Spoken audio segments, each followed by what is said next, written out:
Hello everyone, welcome to our channel AYS knowledge bytes.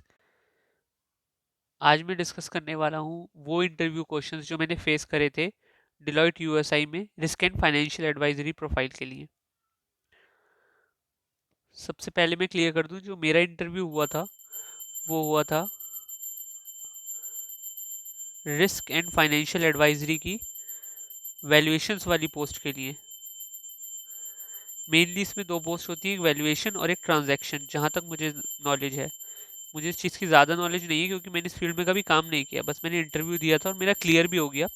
इसलिए मैं आपको आज शेयर कर रहा हूँ कि क्या क्या क्वेश्चंस उन्होंने पूछे थे और किस किस फील्ड से पूछे थे।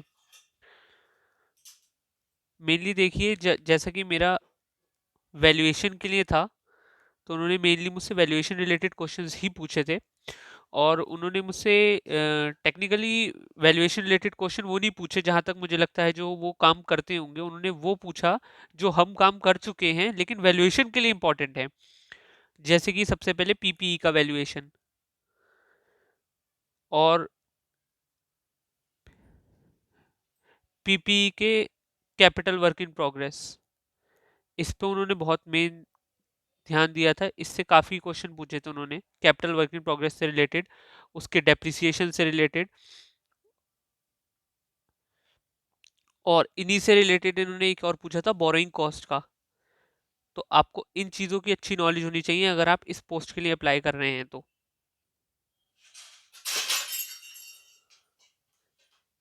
और इसके साथ साथ उन्होंने मुझसे पूछा था वैल्यूएशन मेथड्स क्या क्या होते हैं, कौन कौन से मेथड से वैल्यूएशन किया जा सकता है बिजनेस का या कंपनी का। तो ये बहुत उन्होंने बेसिक सेंस में पूछा था, ज़्यादा डेप्थ में नहीं गए थे। और मैं आपको बता दूं, ये मैं अपने पर्सनल इंटरव्यू का एक्सपीरियंस शेयर कर रहा हूँ। तो चांसेस हैं कि आपके साथ जो हो वो अलग हो, आपके इंटरव्यूअर अलग हो, तो वो आपसे अलग टाइप्स के क्वेश्चन पूछ लें। ये सिर्फ आपको एक गाइडेंस है कि उन्होंने मुझसे क्या क्या पूछा था, उस चीज़ को मैं शेयर कर रहा हूँ, क्योंकि लोग मुझसे पूछ रहे थे कि आपका इंटरव्यू इसमें हुआ तो उन्होंने क्या क्या क्वेश्चन पूछे। तो इसलिए मैं एक वीडियो बना रहा हूँ। बाकी उन्होंने मुझसे पूछा एक डेफर्ड टैक्स से रिलेटेड क्वेश्चन।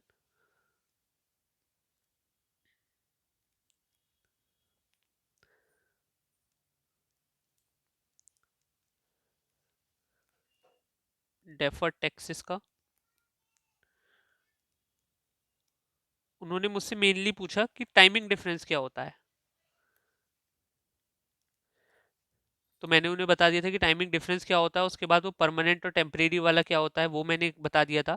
फिर उन्होंने मुझसे पूछा टाइमिंग डिफरेंस को बताओ कंसीडरिंग डेफर्ड टैक्स लाइबिलिटी, यानी कि मेनली डेफर्ड टैक्स लाइबिलिटी को ध्यान रखते हुए आप डेफर्ड टाइमिंग डिफरेंस बताओ। इसके साथ साथ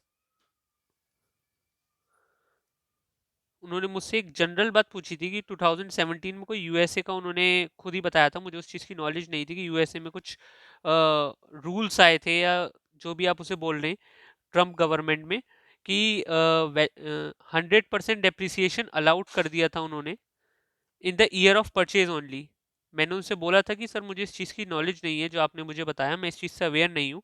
तो उन्होंने मुझे ये बात बताई थी और उन्होंने बोला कि मैंने आपको फैक्ट्स बता दिए, अब बस मुझे आप ये बताइए कि इस चीज़ का, ये जो है आपका 100% depreciation in the year of purchase only अगर अलाउड हो जाए, तो इस चीज़ का इम्पैक्ट क्या रहेगा, impact on valuation of business, valuation पे क्या इम्पैक्ट रहने वाला है इसका, ये उन्होंने मुझसे पूछा था। इसके साथ साथ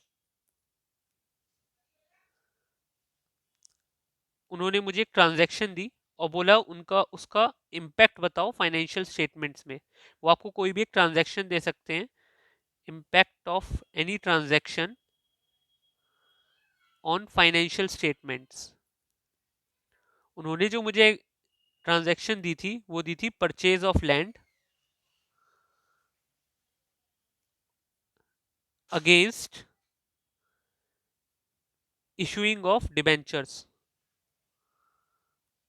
तो ये उन्होंने मुझे ट्रांजैक्शन दी थी और पूछा था कि इसका फाइनेंशियल स्टेटमेंट्स पे इम्पैक्ट क्या रहने वाला है, कैश फ्लो पे भी, पीएनएल पे भी और बैलेंस शीट पे भी। तो ये आपको ऐसी ट्रांजैक्शंस के लिए रेडी रहना है कि आपको कोई भी एक ट्रांजैक्शन दी जा सकती है और पूछा जा सकता है कि आप इसका ट्रीटमेंट बता दें। इसके साथ साथ उन्होंने मुझसे पूछा था कि मुझे ब्रीफ कर दीजिए कि अकाउंटिंग फॉर लीजेस के लिए। ये हर कोई पूछता है, ये बहुत ही मोस्ट पॉपुलर क्वेश्चन हम इसे कह सकते हैं। अकाउंटिंग फॉर लीजेस, या आप किसी भी इंटरव्यू के लिए जा रहे हैं एज अ सीए, तो आप ये मान के चलिए कि ये तो आपसे पूछा ही जाने वाला है। वो बहुत जनरल पूछते हैं, हमने जितना सीए फाइनल में पढ़ा है जितना डेप्थ में, उतना नहीं पूछते हैं। बहुत जनरल बात पूछ लेंगे कि आप चेंजेस बता दीजिए क्या हुए हैं नए इंडेस में पुराने इंडेस से, और या फिर सीधा सीधा आपसे बोल देंगे कि लीजेस की अकाउंटिंग बता दीजिए। या फिर अगर कोई ज्यादा कॉम्प्लिकेटेड, जो सबसे ज्यादा कॉम्प्लिकेटेड वो पूछ लेते हैं, वो पूछ लेते हैं लेसर की अकाउंटिंग बता दीजिए लेसी की बजाय, क्योंकि जो हमारा इंडेस 116 है वो लेसी ओरिएंटेड ज्यादा है, उसमें लेसी के ट्रीटमेंट पे ज़्यादा फोकस है। हमारे सीए फाइनल में भी लेसी की अकाउंटिंग पे ही ज़्यादा फोकस था, लेसर की अकाउंटिंग पे तो मेरे ख्याल से शायद सिर्फ एक ही क्वेश्चन था स्टडी मैट में।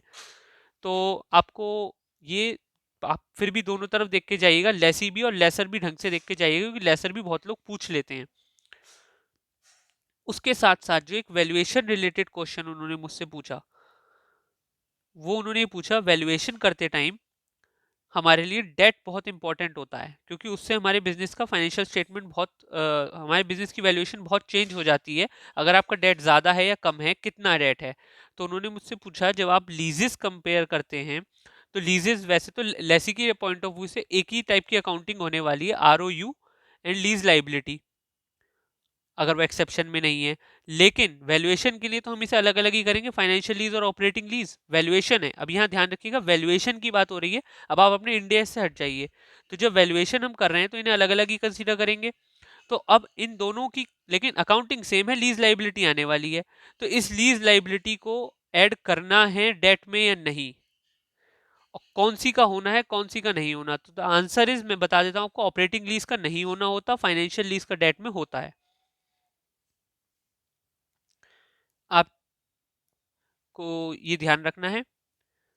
तो ये एक मुझे एक अच्छा क्वेश्चन मिला था जो मुझे इंटरव्यू से सीखने को मिला, तो मैं आपको अपना एक्सपीरियंस शेयर कर रहा हूँ। इसके साथ साथ उन्होंने मुझसे कुछ जनरल क्वेश्चंस भी पूछे थे, जैसे कि व्हाट यू थिंक कि your work is what your work is going to be. आप ये समझ लीजिए, योर वर्क इन ऑर्गेनाइजेशन, क्या काम होने वाला है आपका। रिस्क एंड फाइनेंशियल एडवाइजरी से आप क्या समझते हैं। तो आप इसका भी एक जनरल सा आंसर तैयार कर रखिएगा कि रिस्क एंड फाइनेंशियल एडवाइजरी में क्या क्या काम होते हैं। आपको कौन सा डिपार्टमेंट मिलने वाला है, रिस्क मैनेजमेंट का, वैल्यूएशन का, ट्रांजैक्शन का, वो डिपेंड करता है। लेकिन आप एक जनरल पढ़ के जाइएगा कि फील्ड क्या होती है, प्रोफाइल में क्या क्या काम होते हैं। इसके साथ साथ जो उन्होंने मुझसे एक क्वेश्चन और पूछा था, वो पूछा था मेरे आर्टिकलशिप एक्सपीरियंस के बारे में, कि मैंने किस किस इंडस्ट्री में काम किया है, किस किस इंडस्ट्री के लिए।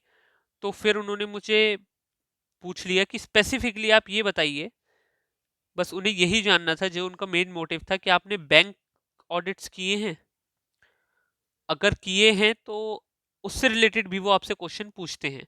लेकिन अब ये बैंक ऑडिट्स हो सकते हैं कि मेरे इंटरव्यूअर स्पेसिफिक हो, उन्हें इस चीज़ की नॉलेज हो या उनका ऐसा काम पड़ता हो, इसलिए उन्होंने मुझसे पूछे, ज़रूरी नहीं है सबसे पूछे। लेकिन आप ये मान के चलिए कि आपके आर्टिकलशिप एक्सपीरियंस से भी क्वेश्चन पूछे जा सकते हैं।